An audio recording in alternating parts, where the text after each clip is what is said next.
శాసనసభలో మేము మాట్లాడిన తర్వాత ఏమన్నా అభ్యంతరకరంగా ఉంటే వాళ్ళు తొలగించవచ్చు. అసలు మాకు అవకాశమే ఇవ్వరు. 39 మంది సభ్యులుంటే మాకు 30 నిమిషాలంట. ఒక్క సభ్యుడున్న సిపిఐ గారికి 1 అవర్, 7 సభ్యులున్న ఎంఐఎంకి 1.5 అవర్. అంటే ఎంత దుర్మార్గంగా వాళ్ళు చేస్తున్నారంటే, మాట్లాడనీయడానికి అర్ధగంట ఇస్తా అని చెప్పేసి అందులో 10-15 కట్లు లేకపోతే 10 మంది మంత్రులు సభ్యులు మాట్లాడుతుంటారు. ఇది ఎక్కడి సంప్రదాయం? మధ్య మధ్యలో వాళ్ళు ఎక్కడైనా తక్కువ మాట్లాడలేకపోతున్నారని చెప్పంటే ముఖ్యమంత్రి గారు లేచి అసభ్యంగా మాట్లాడుతుంటారు. అది తెలంగాణ భాష కాదు. తెలంగాణ భాష ఏంది, చరిత్ర ఏందని, సంస్కృతి ఏందని 4 కోట్ల ప్రజలకు తెలుసు. 4 కోట్ల ప్రజలు రేవంత్ రెడ్డి గారి కాంగ్రెస్కి ఓటు వేయలే. 1.6 1.7% మాత్రమే మాకంటే వారికి ఓట్లు ఎక్కువేసిండ్రు. మాకు ఏదైతే 39 సీట్లు ఇచ్చి ఇంత పర్సంటేజ్ ఓట్లు వేసిన ప్రజలకు ఆకాంక్షలకు అనుగుణంగా మాకిచ్చిన ప్రతిపక్ష పాత్రను ఖచ్చితంగా పోషిస్తాం. ఏదైతే 6 హామీలు 6 గ్యారంటీలు 13 హామీలు ఇవ్వాలని చెప్పి మా శ్రీహరి గారు చెప్పినరో అవి చేసేదాకా కూడా ఖచ్చితంగా నిలబడి ఖచ్చితంగా అడుగుతాం, నిలదీస్తాం, అవసరమైతే పోరాటం చేస్తాం. శాసనసభ వేదిక అయితే అక్కడ చేస్తాం, శాసనసభ బయటనే చేస్తాం.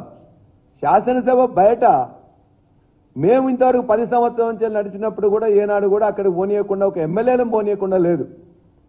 శాసనసభ ప్రతిపక్ష నాయకునికి ఇచ్చిన రూమ్ ఇలా అసెంబ్లీ, ఉమ్మడి అసెంబ్లీ ఉన్నప్పటి నుంచి, తెలంగాణ అసెంబ్లీ ఉన్నప్పటి నుంచి కూడా వాళ్ళు 5 ఉన్నా కూడా అదే ఇచ్చినాం.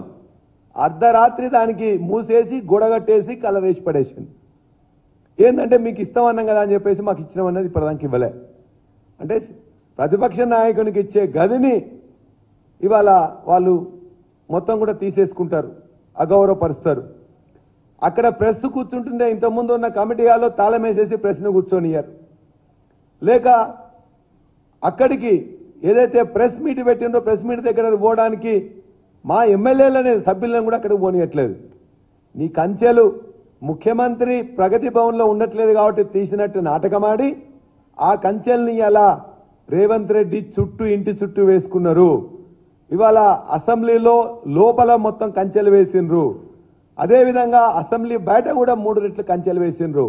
కంచెలు ఇవాళ అందరికీ తెలుసు ఎక్కడ వేసిండ్రు, ఎక్కడ తీసిండ్రు, ఎక్కడ వేసినది అందరికీ తెలుసు. ముఖ్యమంత్రి ఉండట్లేదు కాబట్టి ప్రగతి భవన్ ముందు తీసింది తప్ప ముఖ్యమంత్రి ఉన్న దగ్గర అంత 4 రెట్లు కంచెలు వేసిండ్రు. ఆ కంచెలు అందరికీ అన్నీ అవపడతాయి. కాబట్టి ఇవాళ ప్రతి క్షణం కూడా ఇవాళ వాడిది ఎట్లుందంటే, మాది నీళ్లు నిధులు నియామకాలు అని చెప్పి మాది ఉంటే వాళ్ళ ట్యాగ్ లైన్ ఎట్లుందంటే కాంగ్రెస్ ప్రభుత్వాన్ని నిందలు పత్రాలు, అంటే శ్వేత పత్రాలు మోసాలతో ఉన్నది.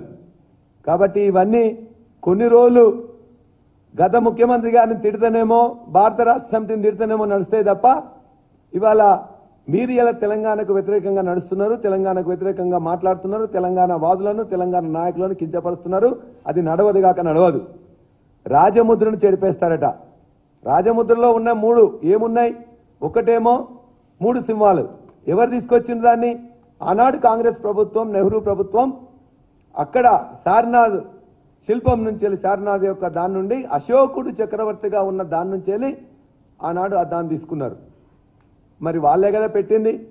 ఇలా తెలంగాణ రాజముద్రలో ఉంటే అది కేసీఆర్ గారు సృష్టించిందా? లేక 1100 సంవత్సరాల నాటి కాకతీయుల నాటి ఆ కళా తోరణం ఇలా వరంగల్లు ప్రజలకు, వరంగల్లు ప్రాంతమే కాదు ఈ భారతదేశంలో అనేక ప్రాంతాలు కూడా కాకతీయులు ఏలేరు. కాకతీయులు ఏలినప్పుడు వారు ఏ విధంగా పాలన ఉంది, ఏ విధంగా గొలుసుకట్టు చెరువులు ఇచ్చిండ్రు, ఏ విధంగా సంస్కృతి ఉన్నది, పెద్ద పెద్ద చెరువులను ఏ విధంగా తవ్వించిండ్రు, 1000 స్తంభాల గుడి కావచ్చు, ఇతర అన్ని కూడా ఏ విధంగా కోట, వరంగల్ కోట కావచ్చు, అవన్నీ చూస్తే కూడా చారిత్రక సంస్కృతి ప్రతిబింబిస్తుంది. దానికి అలా వ్యతిరేకంగా ఓరుగల్లు ప్రజలను అవమానపరిచే విధంగా కాకతీయులను ఇవాళ మొత్తం కూడా వాళ్ళు కాకతీయ యొక్క వారసత్వ సంపదను చెడగొట్టే విధంగా చర్య తీసుకుంటున్నారు. ఇది కూడా చంద్రబాబు అండ్ కో వాళ్ళు చెప్పినట్టే వీరు చేస్తున్నారు. ఇంకొకటి 450 సంవత్సరాల కింద కట్టిన చార్మినార్ మత ప్రతీకగా ఉన్నది, మత సామరస్యానికి ప్రతీకగా ఉన్నది. ఆనాడు కల్రా సోకి అనేక మంది, వేలాది మంది చచ్చిపోతే వారికి గుర్తుగా అనేక మందికి పని కల్పించడానికి గుర్తుగా పెట్టుకున్న చార్మినార్ని అలా ఏదో రాజులకు సంబంధించిందని చెప్పేసి ముస్లిం వ్యతిరేక చర్యగా దాన్ని మేము భావిస్తూ ఉన్నాం. అదేవిధంగా సిఆర్ గారు మాట్లాడుతున్నప్పుడు రాజముద్ర గురించి అక్కడ ఉన్న సభ్యులు మాట్లాడుతుంటారు. ఏ విధంగా గోల్కొండ కోట నుంచి వెళ్ళి ఎగరేస్తారు ఈ జెండా అని చెప్పేసి. మరి ఇదే నెహ్రూ ప్రభుత్వం, కాంగ్రెస్ ప్రభుత్వం గత 75 సంవత్సరాలుగా ఎర్ర